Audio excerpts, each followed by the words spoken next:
Al Descubierto, líder en opinión por televisión, tu canal independiente. Gracias, estudios. Hoy me encuentro con un publicista venezolano que recientemente lanzó su primer libro, ¿Quién inventó la crisis? Él es Carmelo Di Facio. Bienvenido. Gracias, muy buenos días, gracias por la oportunidad de estar aquí presente. Carmelo, cuéntanos, ¿de dónde salió la idea para este libro, ¿Quién inventó la crisis? La idea del libro nace de la sumatoria de ciertos aspectos adversos en mi vida, en lo que fue el cierre del año 2008, el primer semestre del 2006. Ahí se confabularon situaciones como una enfermedad muy fuerte en mi padre, que estuvo a punto de morir, crisis económica a nivel de las ventas publicitarias en la región de Latinoamérica. Decido independizar, buscar cierta independencia y lanzo una compañía propia de tabacos, y que era el peor de los momentos. Como puedes ver, tenía muchos argumentos como para sentirme en una crisis profunda, no solamente financiera, porque en mi opinión no es financiera, sino psicológica, emocional, y esa depresión me generó en una luz básicamente espiritual que me llevó a escribir este libro. ¿Se podría decir que es un libro de autoayuda? Es un libro bastante peculiar, tiene un alto contenido de autoayuda definitivamente, pero de igual manera tiene un componente de crítica social, crítica empresarial y valores humanos de la sociedad que hoy en día estamos viviendo, que nos ha llevado a desencadenar la crisis actual. Pienso que todos hemos vivido algún momento difícil, algún momento donde sentimos miedo de salirnos de repente de esa zona de confort. ¿Qué consejos nos das en este libro para ayudarnos a combatir esos miedos?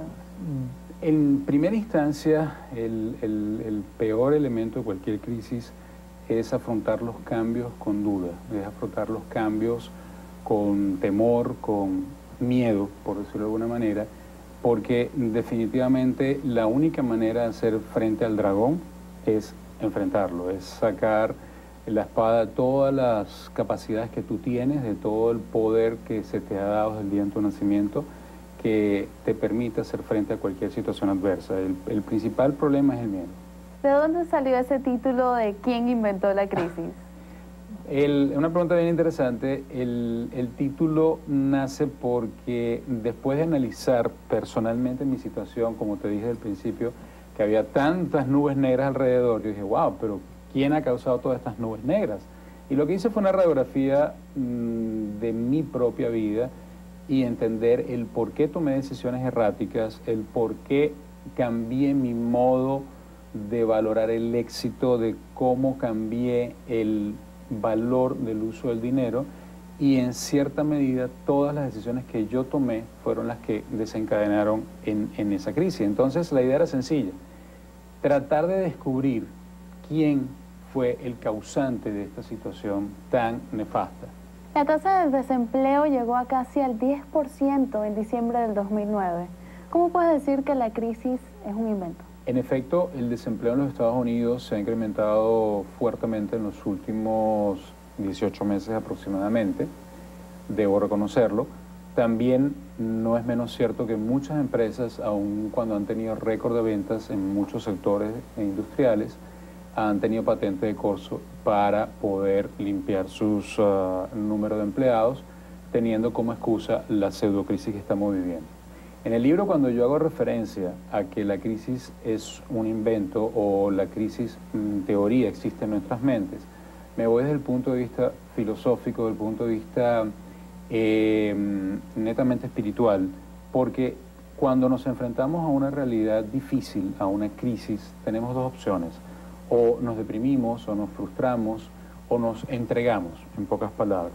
O la otra opción que tenemos es la del vencedor, simple y llanamente. Analizamos cuál es la situación y nos reinventamos. Buscamos de cero todas esas virtudes que hemos tenido a lo largo de nuestra vida y buscamos los puntos favorables que nos van a permitir enfrentarla con la determinación necesaria para salir adelante.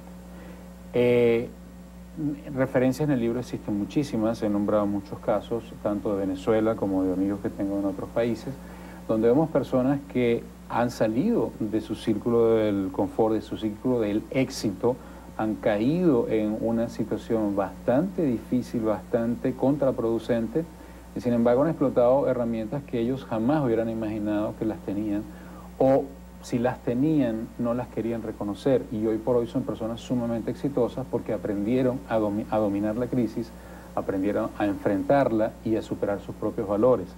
Es decir, se han reinventado de una manera exitosa y hoy en día no siguen formando parte de la estadística del desempleo. ¿Crees que hay alguna similitud entonces entre esta crisis económica o psicológica o emocional, como le quieras llamar, y de repente alejarse de la espiritualidad de cada uno?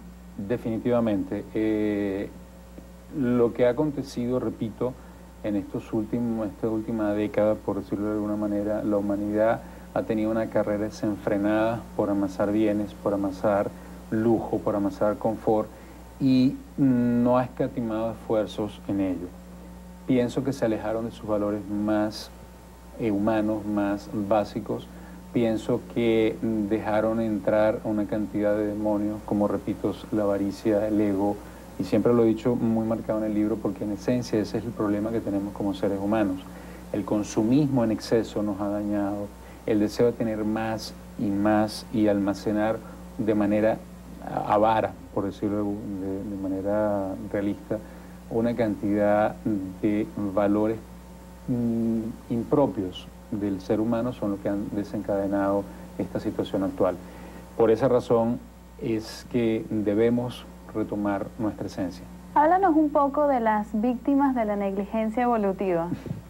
Bueno, esa es una expresión que yo utilizo en mi libro porque, para ejemplificarlo de una manera más entendible, todas las personas que tienen una carrera ascendente, una carrera cómoda, estable, una posición gerencial, sea cual sea el ramo donde se desenvuelven, tienden a encerrarse en su círculo de éxito y no buscan evolucionar a nivel profesional, académico, humano, social, filosófico, etc. Es decir, no buscan alternativas diferenciales para tener un mejoramiento como persona. El día que ellos son excluidos de ese festín de éxito, de triunfo, y se encuentran ante una crisis que les deja sin trabajo, que les deja sin ningún tipo de reconocimiento, ahí es difícil porque la persona no ha experimentado la posibilidad de mejorar sus valores, su profesionalismo, su, digamos, diversificación. Carmelo, cuéntanos cuánto tiempo te tomó escribir este libro. Bueno, el escribir como tal la historia fueron 7 días continuos de escritura, más de 8 o 10 horas, no podía parar. Siento que era una no sé, experiencia divina. Luego vino el proceso de corrección, análisis de sintaxis, etcétera, que demoró un mes aproximadamente. Si tenemos que dar una fecha hasta el registro del libro, fue un mes y medio más o menos.